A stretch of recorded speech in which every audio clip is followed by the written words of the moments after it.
Hi friend, मैं अश्विनी कुमार आपको अपने YouTube के चैनल में आपका स्वागत करता हूं और एक बार फिर से आपके पेश करता हूं कुछ नई रोचक जानकारियां।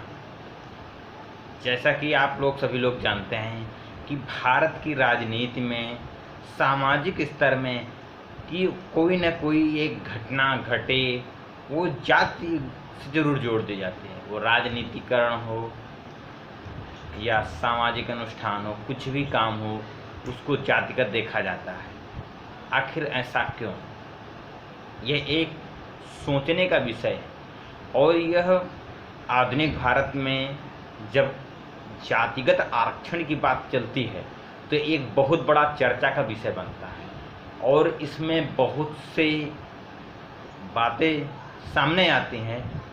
कुछ समाज के वर्ग ऐसे होते हैं जो यह बोलते हैं कि हम जातिवाद नहीं करते हैं और हम इस जातिगत व्यवस्था के खिलाफ हैं, और कुछ लोग बोलते हैं कि एक विशेष जाति समुदाय के ऊपर आरोप लगाया जाता है कि विशेष जातिगत के लोग जातिवादी हैं, वह जाति के अनुसार काम करते हैं। लेकिन यह बात एक ही वर्ग पर नहीं है, यह विभिन्न प्रकार के वर्गों के बीच में लागू होता है और यह इतना हावी है कि एक छोटे ग्राम पंचायत से लेकर बड़े पार्लियामेंट के चुनाव तक के लोग अपने ही जाति के व्यक्ति को चुनना पसंद करते हैं। यानी देखा यह जाता है भारत की राजनीति में हर एक व्यक्ति अपने ही जाति के व्यक्ति को राजनीति के प्रतिनिधित्व के रूप में पसंद करता है। आखिर ऐसा क्यों? यह एक चर्चा का विषय है, सोचने का विषय है। तो आज मैं राजनीतिक जातिक व्यवस्था में न जाकर के मैं दो महापुरुषों के विषय में बात करूंगा और वह कहीं न कहीं यह जाति प्रेरित है। इसीलिए मैंने यह विचार किया कि आप तक मैं ये पहुंचाऊं। जानकारी आपको कैसे लगती है या आप पर डिपेंड करता है, लेकिन कुछ भी लगे कम से कम आप विश्लेषण कर सकते हैं। दो महापुरुष हमारे भारत देश के, दोनों समाज सुधारक हुए। एक राजा राम मोहन राय, जिनका जन्म 1772 में हुआ था और उनकी मृत्यु 1833 के लगभग हुई। ये भारत के पुनर्जागरण, आधुनिक भारत के जन्मदाता के नाम से जाना जाता है।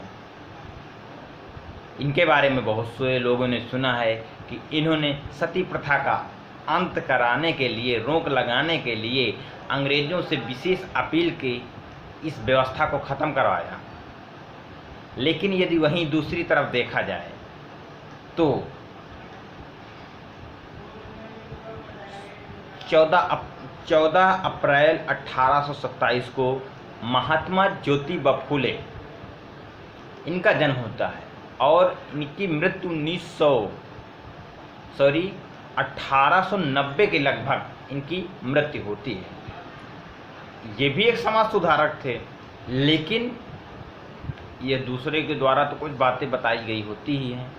उसके साथ साथ मैंने खुद बहुत सारी किताबों में अध्ययन किया, देखा कि समाज सुधारक लोगों में भारत के प्राचीन महापुरुषों में से सबसे ज़्यादा अगर वर्णन किया गया तो राजा राम मोहन राय का आता है और महात्मा ज्योतिबा फुले का नाम बहुत ही कम आता है। बहुत ही कम, पहली बात तो आता नहीं है, यदि आता है तो इतना सूक्ष्म रूप से आता है कि आप एहसास नहीं कर सकते कि ज्योतिबा फुले ने क्या भारत की सामाजिक व्यवस्था के लिए क्या कुछ विशेष योगदान किया था या नहीं किया था। तो सबसे पहले आपने ये सुना कि मैंने आपको बताया कि जो विधवा विवाह सती प्रथा का अंत राजा राम मोहन ने करवाया, लेकिन राजा राम मोहन राय की जाति ब्राह्मण थी। उनको भारत का पुनर्जागरण कहा जाता है। उनका महज इतनी छोटी उम्र में समाज सुधारक में एक प्रचंड उनको जन समूह का समर्थन प्राप्त हुआ। इतिहास में स्वर्ण अक्षरों में उनका नाम दर्ज है, समाज सुधारक। लेकिन वहीं पर महात्मा ज्योतिबा फुले जाति के माली थे। वर्ण व्यवस्था में उनकी जाति शूद्र में आती है। वो शूद्र समाज से ताल्लुकात रखते थे, लेकिन उनका इतना समाज सुधारक रूप में इतना सूक्ष्म परिचय दिया जाता है, इतना सूक्ष्म ज्ञान दिया जाता है किताबों के अंतर्गत, वह एक सवाल पैदा करता है जागरूक लोगों के बारे में। उसके साथ साथ एक महादेव गोविंद रानाडे, बार बार समाज सुधारक के बीच में मैंने पढ़ा, लेकिन उन बहुत कुछ मैंने पाया उनके बारे में। उनके बारे में ये पाया कि महादेव गोविंद रानाडे 33 साल की उम्र में 9 साल की लड़की से शादी करते हैं। खुद की विधवा बहन, उसका पुनर्विवाह नहीं करा सकते।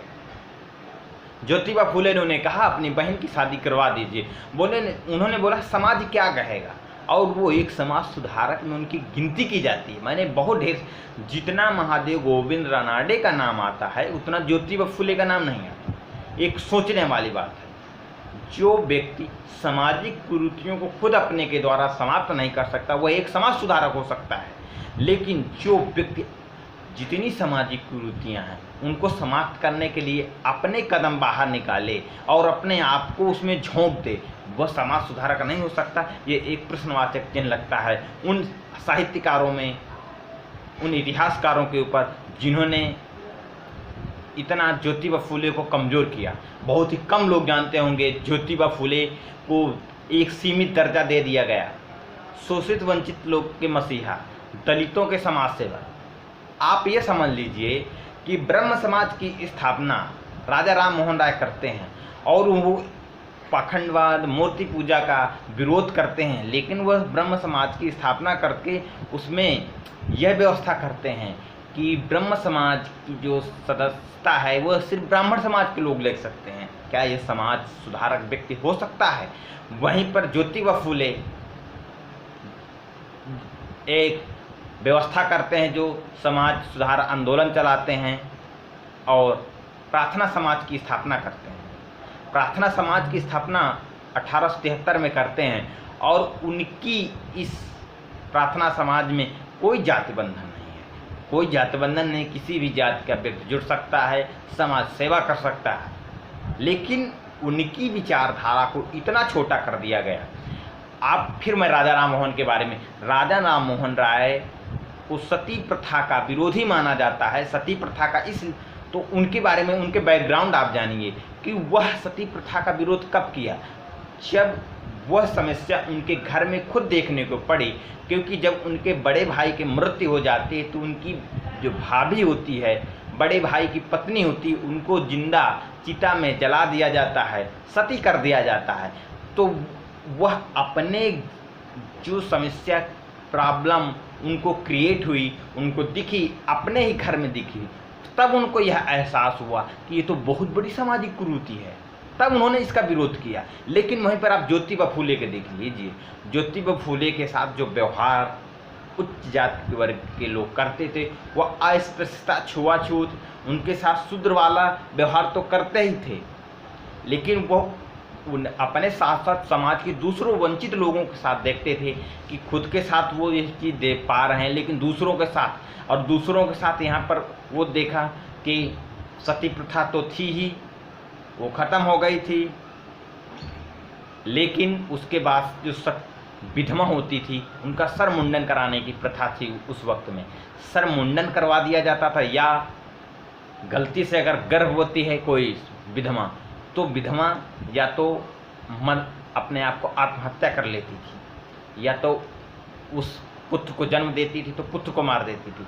तो यह उस समय की एक इतनी बड़ी कुरीति फैली हुई थी, जिसको प्रार्थना समाज की स्थापना करके महात्मा ज्योतिबा फुले ने एक ऐसी व्यवस्था की, एक आश्रालय खोला कि जहाँ पर विधवाएं आएँ, अपने बच्चे को जन्म दे के चली जा सकती हैं, और उन बच्चों का पालन पोषण ज्योतिबा राव फुले खुद कर देते। उनका सामाजिक संगठन करता था। जो विधवा महिलाओं के बाल मुंडन करवा दिया जाता था, उनका उन्होंने विरोध किया और इस पर प्रतिबंध लगवाया, और विधवा पुनर्विवाह का उन्होंने खुलेआम समर्थन किया, पूर्ण रूप से समर्थन किया। क्या वो समाज सुधारक नहीं हो सकते? वो महान समाज सुधारक नहीं हो सकते? उनको इतिहास के स्वर्णिम अक्षरों से क्यों गैद किया गया है? उन किताबों में क्यों नहीं पढ़ाया जाता? वहीं महादेव गोविंद रानाडे खुद की विधवा बहन को नहीं करवा सकते हैं विवाह, वो एक समाज सुधारक हैं। तो यह जो जाति प्रथा की व्यवस्था है कि एक व्यक्तिगत जाति के लोगों को ऊपर नीचे करना, समाज में, इतिहास में उनको सम्मान देना, यह आज की नई रीति नहीं है। यह हमारे देश के जातिगत व्यवस्था बरकरार रखने वाले उच्च वर्गीय लोग, जो क्योंकि उच्च वर्गीय लोग इसलिए कहा जाता है कि प्राचीन काल से ही शिक्षा का अधिकार उन्हीं के पास था, उन्होंने ही इतिहास की रचनाएं की, तो उन्होंने शोषित वंचित लोगों के मसीहा जो पूर्वज हैं उनको किस प्रकार से गैप कर दिया गया, यह समझने की बात है। मैंने इसलिए सारी बात कही कि समस्या उनके अंदर राजा राम मोहन राय ने खुद की देखी, लेकिन जो ज्योतिबा फूले थी वह अपनी समस्या के साथ साथ देश की सारे लोगों की समस्याओं को एक नज़र में देखते थे।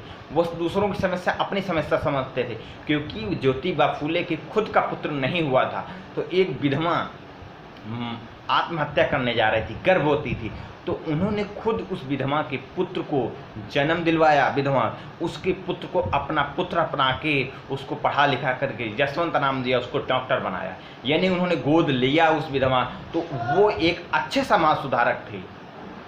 हम उनको एक अच्छे समाज सुधारक इसलिए मानते हैं कि वो जो बुराइयां थी वो अपने के द्वारा, अपने से संबंधित जो समस्या थी उसके साथ साथ समाज की जो समस्या थी वो सभी पर ध्यान देते थे, लेकिन उनको इतिहासकारों ने इतना कमज़ोर कर दिया कि बहुत ही कम लोग जानते हैं कि ज्योतिबा फूले एक भारत के महान समाज सुधारक थे। उनको जातिगत ही व्यवस्था को जिंदा रखते हुए उनको इतिहास के स्वर्णिम अक्षरों से हटा करके दूर रखा गया है, और बहुत से लोग उनको पढ़ते भी नहीं क्योंकि उनको इतना छिपा करके रखा गया है ज्योतिबा फूले। तो दोस्तों, ज्योतिबा फूले के बारे में जितनी बातें यदि कही जाए, एक 10 से 15 मिनट की वीडियो में उनकी बातों का वर्णन करना बहुत ही कठिन है, क्योंकि बहुत लोगों को वीडियो बहुत छोटा पसंद होता है। क्योंकि ज्योतिबा फूले की खुद पत्नी सावित्रीबाई फूले ने महिलाओं के लिए जो विद्यालय खोले थे उनमें खुद ब्राह्मणों की ही लड़कियां आती थी, तो उन्होंने कितना भारत के सबसे पहले महिला विद्यालय, महिला शिक्षा की व्यवस्था ज्योतिबा फूले ने की, उनकी पत्नी ने की। वह एक सच्चे महान समाज सुधारक थे, लेकिन कुछ ही लोग उनके बारे में जानते हैं। तो दोस्तों, आज मैं खासकर यह बात प्रस्तुत की कि ज्योतिबा फूले, राजा राम मोहन राय, महादेव गोविंद रानडे, ये इतने समाज सुधारकों में से ज्योतिबा फूले को इतना वंचित क्यों रखा गया, क्योंकि वो वंचित समाज से थे, लेकिन उनका जो योगदान है इस भारत की सभ्यता को बदलने में, भारत के लोगों को व्यवस्था स्थापित करने में, वो एक अमूल्य योगदान है। तो मैं आशा करता हूँ मेरे द्वारा दी हुई जानकारी आपको अच्छी लगी। कमेंट बॉक्स में लिखें। मेरे चैनल को सब्सक्राइब नहीं किया तो चैनल सब्सक्राइब करें। धन्यवाद। जय भारत, जय संविधान, जय विज्ञान।